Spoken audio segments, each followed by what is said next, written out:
رات کے آخری پہر حیا اپنے کمرے کی کھڑکی کے سامنے کھڑی آسمان کو دیکھ رہی تھی۔ اس کے ذہن میں بار بار ایک ہی چہرہ آ رہا تھا، احد خان۔ اس نے خود سے کہا، آخر کیوں؟ ایک اجنبی بار بار میرے خیالوں میں کیوں آ رہا ہے؟ اسی لمحے اس نے سر جھٹکا، نہیں حیا، تمہاری منزل صرف تمہاری تحریر ہے، کوئی شخص نہیں۔ وہ واپس میز پر بیٹھی اور لکھنا شروع کر دیا۔ کبھی کبھی قسمت ہماری زندگی میں ایسے لوگوں کو بھیج دیتی ہے جن سے دور رہنا ہی ہماری سب سے بڑی آزمائش ہوتی ہے۔ ادھر احد خان اپنے دفتر میں تھا، لیکن آج پہلی بار اس کی توجہ کام پر نہیں تھی۔ حمزہ نے حیران ہو کر پوچھا، کیا بات ہے؟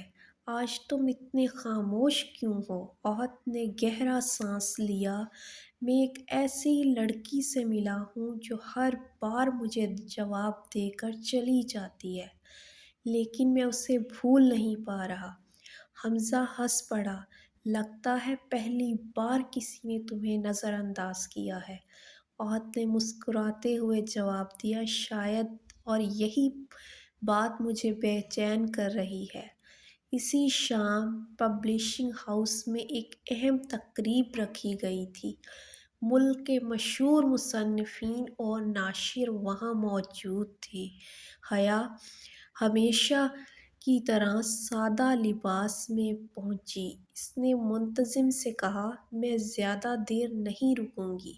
منتظم مسکرایا، آپ کی مرضی، لیکن سب لوگ روح قلم سے ملنے کے لیے بے تاب ہیں۔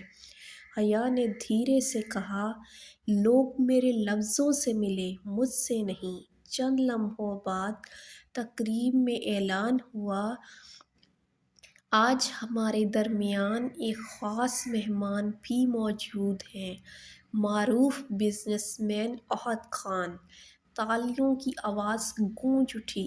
احد اسٹیج پر آیا، مگر اس کی نظریں ہال میں کسی کو تلاش کر رہی تھیں۔ اچانک اس کی نظر حیا پر پڑی۔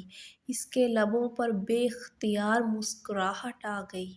تقریب ختم ہونے کے بعد حیا خاموشی سے باہر نکل رہی تھی کہ پیچھے سے آواز آئی، ایک منٹ۔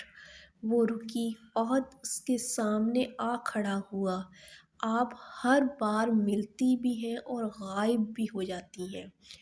حیا نے پرسکون لہجے میں کہا، جو لوگ اپنی منزل جانتے ہیں وہ راستوں میں زیادہ دیر نہیں رکتے۔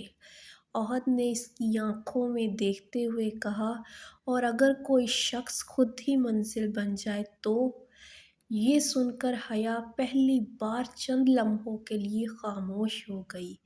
اس نے نظریں جھکا لیں، پھر آہستہ سے بولی، منزلیں دل سے نہیں قسمت سے ملتی ہیں۔ یہ کہہ کر وہ وہاں سے چلی گئی۔ احد ابھی بھی وہیں کھڑا تھا۔